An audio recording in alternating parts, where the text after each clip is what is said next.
Hi, I'm Soumya, and today I have somebody very special with us for Peak Life Women Inspire. As a woman, each mother would go that extra mile, would take that extra step to take care of her children. This one actually took a lot more than those extra steps. In 2012, when she was looking for safer options, the non chemical organic options for her children, the skincare part, she could not find any. And then she decided to take the matters in her own hand. Today, we have the Moms Co as a result of that. The Moms Co is one of the fastest growing D2C brands in the country. They're looking at a 500 crore turnover in the coming 2 years. They have a million clients who trust the brand the same way that this mother trusts. Join hands and welcome Malika Sadani, the name behind the Moms Co. Malika, welcome to Peak Life. Thank you. Thank you for having me.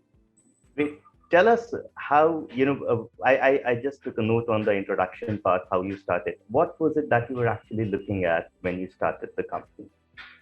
Sure. So, Soumya, what happened was that we were living in London before we moved back to India. And once we moved back to India, it was the first time that my daughter had her first skin rash. And when I started looking out for a good lotion for her, I realized that there was not enough options available in the country. And, I would go from a pediatrician to pediatrician with a skin condition which she had, which was called atopic dermatitis, which just needed a good moisturizer and I didn't find it. And unfortunately, when my younger daughter was born, she had child asthma, which meant she had to be kept away from all sorts of fragrances and allergens. And that's when, when we started turning the back of pack to understand more about what goes into making in products and our products truly fragrance free and allergen free, we realized that a lot of them weren't, right? And India just didn't have enough options available while these options existed internationally.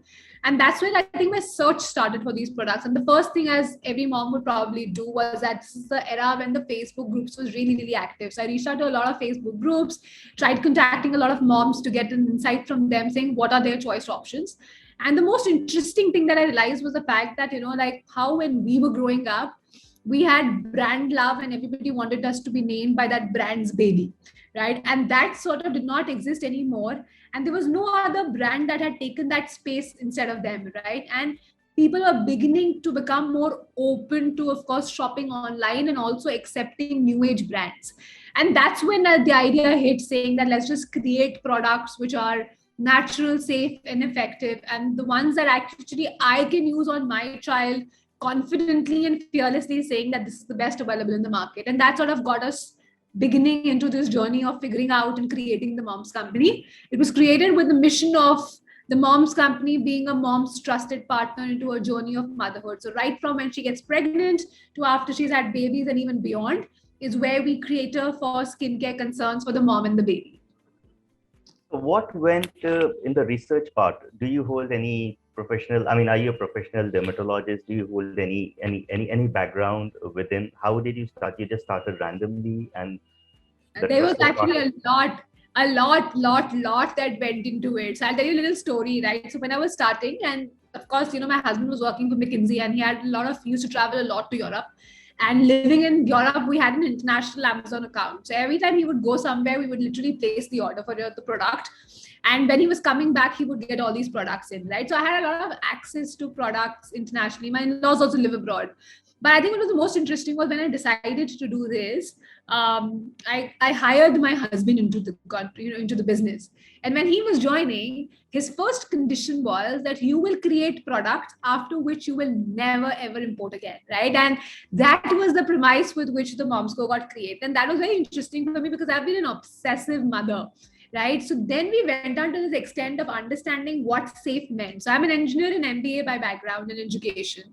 I was working in a bank in their debt sales division. So after which, when I started this, there was this whole lot of research that went into just sort of figure out saying what does safe mean, and I was just used to using a lot of international quality products. So when I was creating these products, after which I was never allowed to import, I had to sort of match the industry standards, right? The international standards of safety. And that's, I think, what went into a research. We reached out to a lot of toxicologists across the globe, the Singapore office for bigger brands, bigger understanding, lots of regulatory people to understand what safe means. And eventually set a target for ourselves saying that globally there are these 5 toxicity databases. And by toxicity, I mean products and ingredients which are not considered safe, because a lot of research has gone into them. And that's all listed in a database. And we decided that when we create products at the Momsco, we're going to make sure that not just the entire formulation, but every ingredient that we chooses matches the international standard of safety. So, currently I have exported products to about 5 countries internationally. And it has never happened that there has been a safety concern that has been driven on the products. And I take great pride in saying that we're a made in India brand that can cater to all the global brands and has standards which are higher in certain cases to a lot of international brands as well. Fabulous. I like the way you put across, I hired my husband for this one. That's truly women empowerment, a very empowered woman who's talking here. You mentioned you started with Facebook and you went ahead taking the moms group otherwise on other social media things. I also understand that about 45% of your clientele comes from these smaller towns or the mid-segment cities. Uh, how did the social media actually help you connecting with them, and how is it actually accelerating your presence? It's more word of mouth. What kind of promotions are you using? It's digitally. Are you still doing a lot of stuff digitally, or you have the retail as well supporting you? So we have a lot of digital first. We're a digital first brand. So we have a lot of digital presence. So we do advertise across Facebook, Instagram, YouTube, Google, and of course on all the marketplaces as well. So that's how the brand is constantly built in terms of awareness. But we also have a very loyal set of 2 million, over 2 million consumers who basically go ahead and recommend brands to others and also have conversations with us on a one-on-one basis on our own platforms as well, right? That sort of helps build trust recommendations. We're in a very recommendation heavy category by nature, right? Like if one mom likes you and if the product suits one child, the mom goes ahead and speaks about it to a lot more other mothers as well, right? And that's how we have built our presence. And to answer your question, we also are present in retail outlets. We are expanding our retail footprint. We are currently around 1,500 touch points on retail, and we're looking to expand it to about 30,000 by the end of March. From 1,500 to 30,000. Yeah.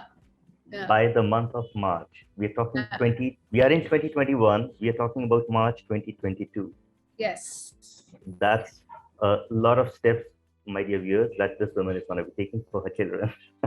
Okay. It was very close. It's very interesting that, when COVID hit, and if you remember last year, there was this particular time period where online was not sort of delivering because there was a lot of restriction on movement of goods, and which is where a lot of people relied on local pharmacies.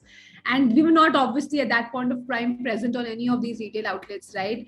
And what was very interesting was we got this frantic calls from parents saying that you have no social moral responsibility where you have not made yourself available. And what is it you're expecting me to do? Are you expecting me to change brands for my child right now?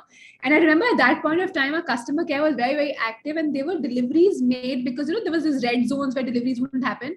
And there was a parent who traveled literally 35 kilometers to 40 kilometers just to pick up a product because his PIN code was not serviceable, but the other one was. So the order got delivered in his friend's house, and he went to his friend's house to pick up the order and bring it back, right? And that is when we realized that, I think the brand has reached a stage where the awareness of the brand and the acceptability of the brand exists online. And it's about time we expand our footprints to offline. And we spent the last 6 months just developing a very solid network of distributors, CFA agents and all of that. And hence now we're in a position to sort of just accelerate that retail growth. I'm told that, you grew 100% during the pandemic. Yeah. Yeah. Your clientele practically doubled up, your turnover doubled up. How do you see it? I mean, do you see it as a fear buying that, people are afraid that whether or not what will happen, so let's buy the product and hold it? Or is it Is it a practical usage that the newer parents also bought stuff or something like this? But at the time when anything new was something which people were looking at, oh, let's not really touch it. What did you get any feedback from your teams on this?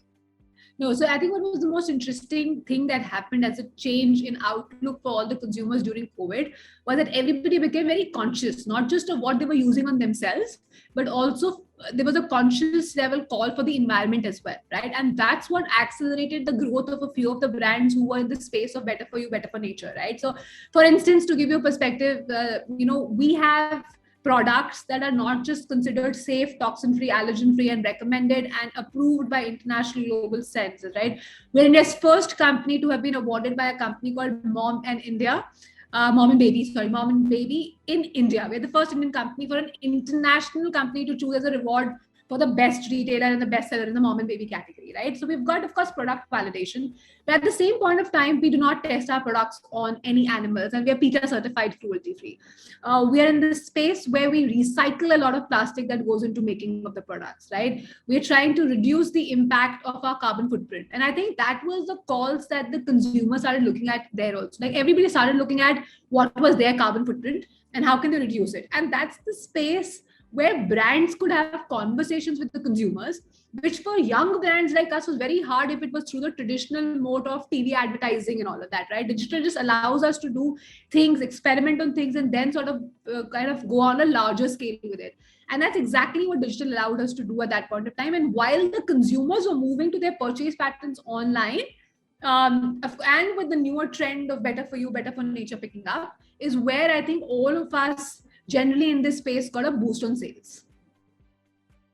Great. Now, you mentioned cruelty-free, toxin-free, and all natural organic stuff.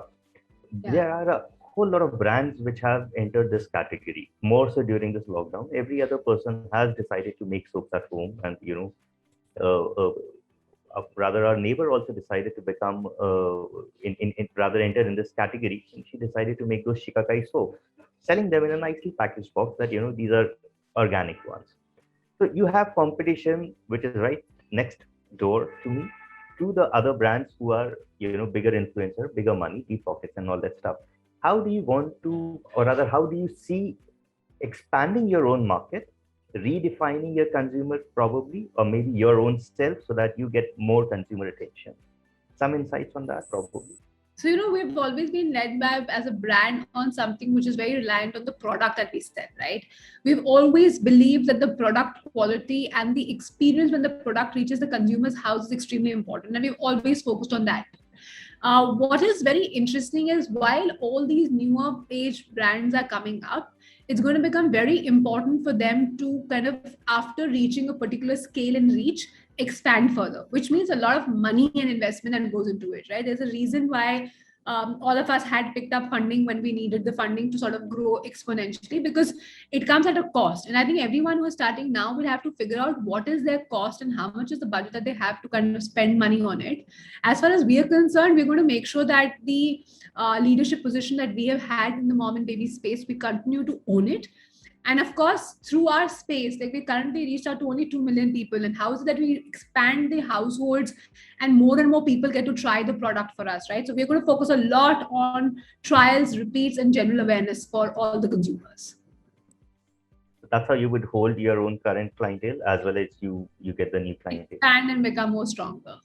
You mentioned the investment part, and it's very interesting that a lot of investment that we see during the pandemic actually came in this particular category, which is beauty products or skincare products, so to say, not really exactly beauty care. But so that's one. Do you yourself also raised a lot of money during this time, before also? Any learnings on investment? How do you make a pitch? What is it that probably could help the budding entrepreneur maybe again to generate some revenue for themselves? Sure. So I think the most important thing is that you should be able to think big and dream big. Nobody wants to invest in an idea which is really small or it's going to need small scale, right? Everybody looks at that next big idea. So make sure that you're dreaming very big and have a very big idea in general. Second, I think which is very, very important is that you should be able to describe your business plan to someone very, very easily, right? Like there's this thing that we share saying that if you can sort of explain to your grandmom or to your 10-year-old saying what you do in about 10 minutes, then I think that's what your pitch deck is, right? Like it should be very easy and concise in nature. And I think what's very, very important after that is that every investor is going to ask you saying, what is your team beyond just the founder, right? And what is the passion that the founder carries? And having all of this in place so that you can make a solid pitch to the investor and get them to invest in your company becomes extremely, extremely important. So, and how did you, what was the first point when you thought that you probably need more funds, and did you prepare those Excel sheets and the charts, and was it all backed only onto the social media, or did it help that your husband is ex McKinsey and that you yourself are, an MBA, so that helped in formulating the business plans?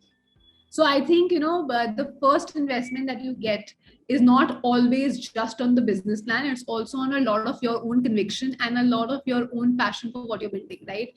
The first investments always happens on the product because that's the first thing that you bet on. So that is extremely important that you get your product right and your market very clearly defined, right? Who is it that you're going to get onto, right? Because that's how the differentiation comes in, and that's when the person starts taking bet on you. Because if you have a revenue of not a rupee, you may make a business plan, but that's an Excel sheet plan that you make, right? It is easier to make business plans when you have reached a particular scale and you have some insights and that you can build on. But when you start, you're not even sure if that first person is going to pick up the product or not. And I think all you're pitching for is that I will get into this 10,000 households by doing X.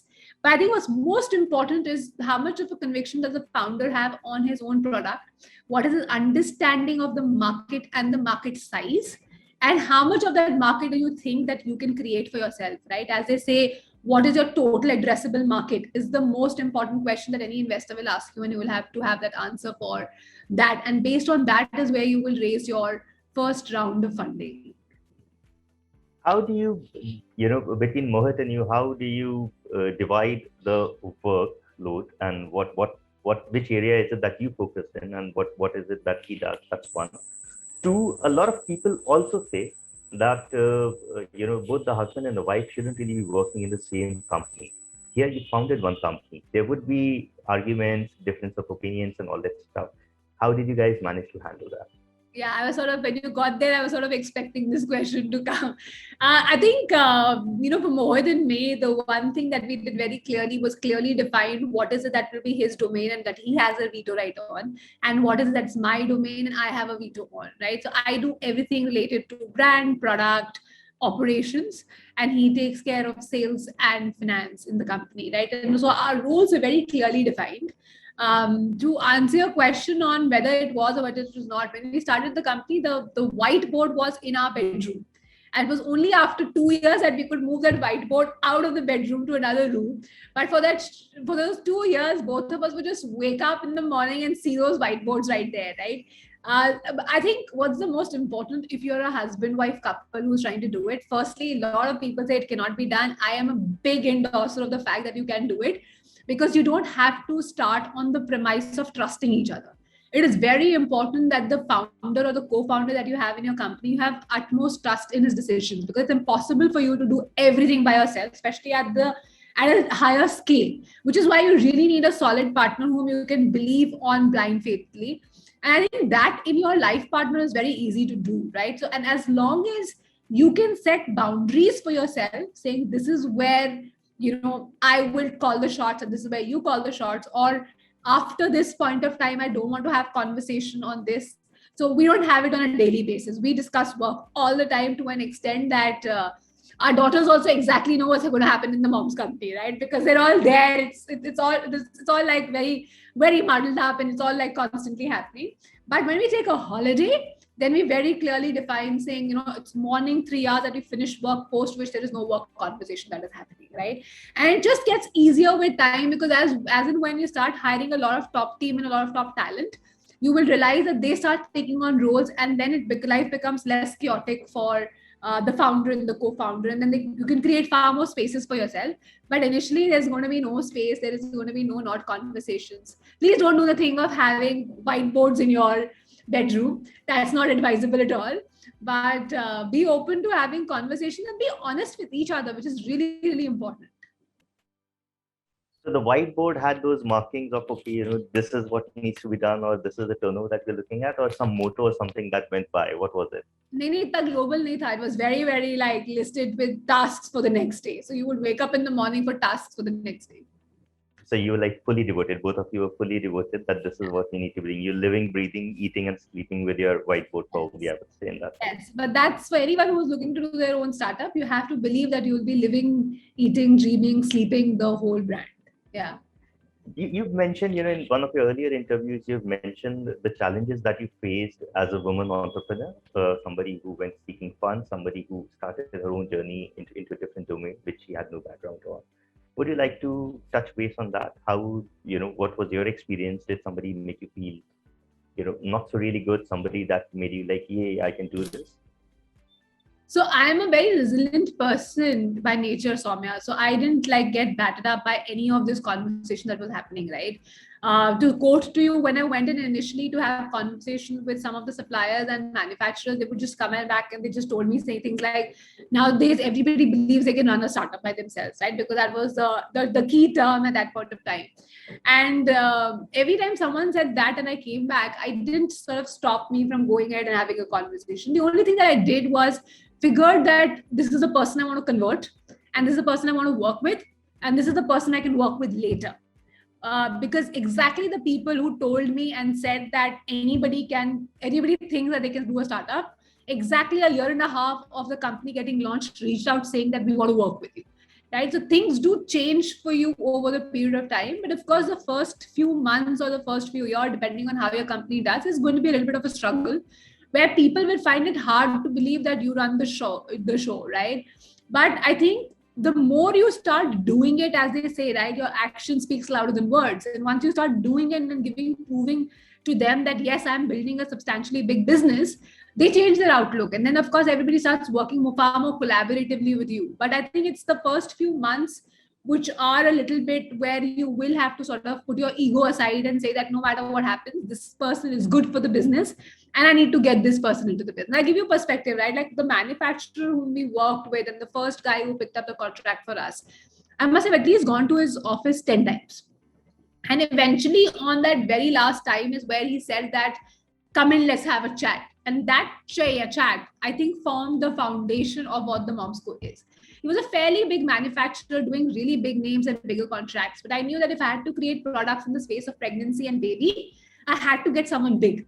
And for that someone big to take a bet on someone who's just starting off, and while you'll be doing 1,000 kg batch, I go and ask him saying 25 kgs ka batch bana dena mere liye, right? As I start, was a difficult conversation to have. But that's when I think a lot of your interpersonal skills and your own conviction in what you're doing makes a lot of difference. And I think once he signed up, of course, rest is history for all of us, where I'm still very thankful to him for having taken the bet on us. Because if he had not probably taken that bet on us, I don't think we would have been here where we are today. But it's just about you not giving up, just sort of staying right there and saying that, I deserve this and I will get it for myself.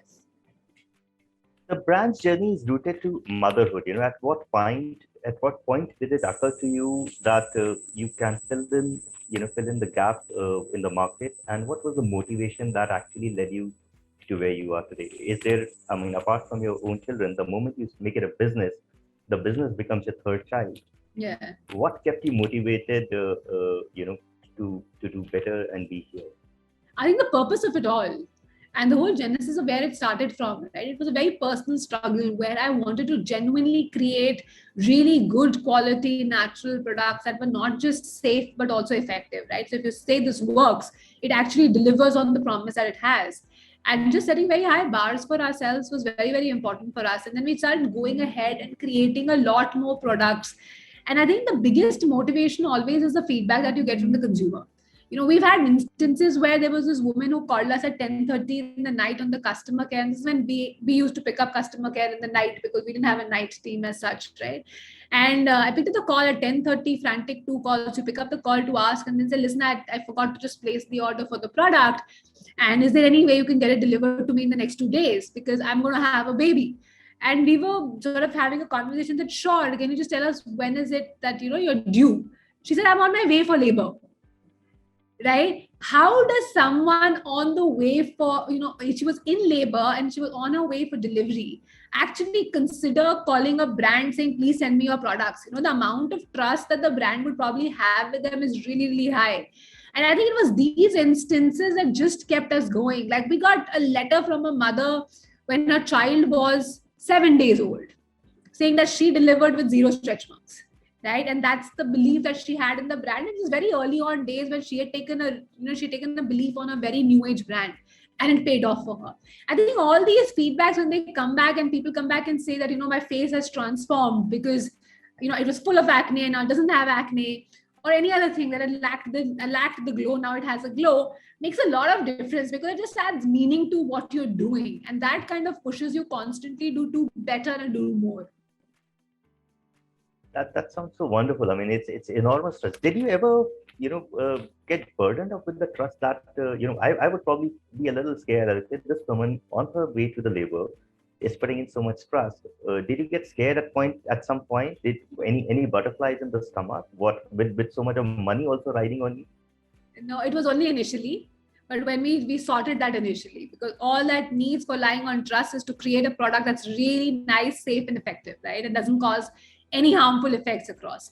And that's the first thing that we did. So I think all the trust and the love just pushed us to do better and not reduce our standards. Wait, you've recently been acquired by the Good Glam company.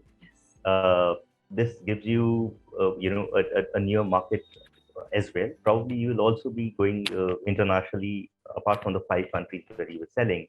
You'll probably have a bigger reach. What went behind the thought that, okay, yes, we would want to sell this? Because at the end of the day, this was your baby. You grew it up. Does it, any sense of course, there's sense of accomplishment that yes, we have managed to do this and we have sold this. But anything that, I built it, but probably it's not mine anymore. Some thought like that? No, not at all. I think we've managed to get ourselves into a very good parent company's hand. The idea behind that was largely saying, as I said, right, with the Mom School, we want to reach out to as many households, because the brand sits on trust and the brand sits on a lot of loyalty. What it needs is a lot of reach right now to become like the top brands in the country right now. And I think what the Good Glam Group just got for us was exactly that. It got us distribution, not just offline, but also online. And being an online first brand, it made a lot of sense for us, right? And that's sort of the push that the brand will get and the acceleration that the brand will get because of the deal is extremely important, and that's what we are looking forward to. Probably there would be some in-house competition as well within the company. How do you look at that? There's competition everywhere. And I always tell people there is a space for everything, even online, that just as you said before, right? There's a brand getting created every week or every day, right? And everyone's trying to create that brand. And of course, your competition with each one of them stays on. So I think it's about carving out your own space and your own TG as quickly as possible, and drive a lot more adoption into the consumer. And as long as you've got that funnel sorted, I think everything will be just fine. Great. So now what next coming from the Mom company? It's a lot of distribution, lot of new products, and I think a lot of conversation with the consumers, and that's what we're looking forward to. How do you look at your journey till now? I mean, do you pat yourself at the back that, okay, I've done it? Did you ever visualize that this is where you would end up? Or you have bigger and better plans as well beyond the Mom's company for an individual yourself? How would you like to take it, comment on that? And so I think the journey and I'm sure every startup founder would say the same thing, has been full of very heavy emotions, lots of ups, lots of downs, and a lot of pulling yourself up to saying that I am set to do this and I'm actually going to go ahead and do it, right? Because there's a lot that happens into running a startup, because there'll be times when, there'll be funding conversations, you'll be literally doing everything under the sun, right? I've put stickers on bags, packed parcels, dispatched them, to of course now having a full-fledged 25-member team that does all of it, which has 3PL partners. I think you go through a lot of change, but you should be open to even doing the smallest of works at any given point of time when you start, right? So I think that's what it happened. Like, there's a lot of emotions, and the emotions are, the highs are really high, and the lows are also really lows, right? So that's why I say it's a full bag of emotions that comes to you.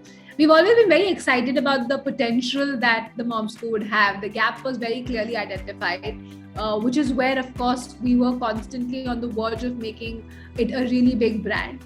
We've always wanted the Mom School to be in the top 3 global mom and baby care brands, and we'll continue our journey towards building that.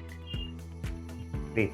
As a women founder for a company, do you have any specific focus for women within your company? Do you encourage them? I mean, being an empowered woman yourself, as a company, do you have a specific take on it? As an individual, what do you do? So I do a lot of chats with the female in our team. We have a very large female team in the organization as well. And I think what just as a female founder or as a female leader, if I may just put it, what it allows me to do is understand their reactions and behaviors a lot more clearly, right? So women either fight too hard to prove themselves or don't fight at all. And I think it just allows me to just see the pattern and have a very clear conversation with them, saying this is what you're doing and this is what you should be doing, so that you can succeed and create a mark for yourself.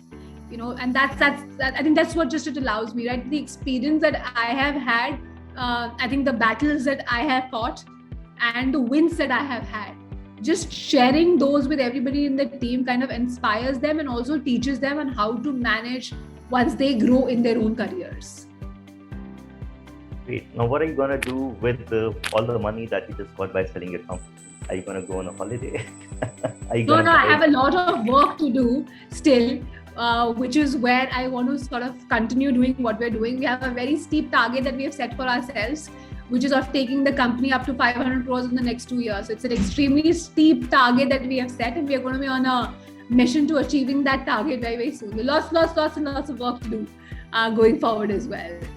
Nice. Now, one last question or an advice, I would say. What is it that you would, your word for the coming entrepreneurs or the budding entrepreneurs? Anything that you would like to share with them? Focus on your product and then figure out who your TG is. And then just go ahead and not look back and just keep creating products that are for them to make a win, right? Entrepreneurship is not an easy journey. It has its ups, it has its downs, but it's a very rewarding journey because at the end of the day, when the first product comes, you will be like, oh my God, I created it. When that brand reaches those million households and people start talking about that brand, people will have respect for you. But that all comes with a lot of work and homework done at your end for what you want to build and who you want to build it for. And have those sort of ideas very, very clear. And then you just go ahead. And I always tell people that if there's something that's not letting you sleep at night, maybe it's truly worth losing your sleep over and working towards it. So just wake up and get started. That's the only way to do it. Great. This has been some conversation, and I'm really glad to have this conversation with you, Mallika. It's a journey that comes from the heart for a mother, aptly named her product as the Mom's Co. And probably the journey that she has had for the company. They had the company, they grew it up to a certain level, and then of course they sold it. It's like a journey that a mother would have for her daughter: deliver, grow her up, give her a sense of belonging and acceptability, and then marry her off. At that note, Mallika, I thank you so very much for taking time out and talking to us. We wish you good luck and the Mom's Company, a bigger and a better company that you already are a part of, more family and more homes to accept you. Thank you very much, Soumya. Thank you for having me. Great.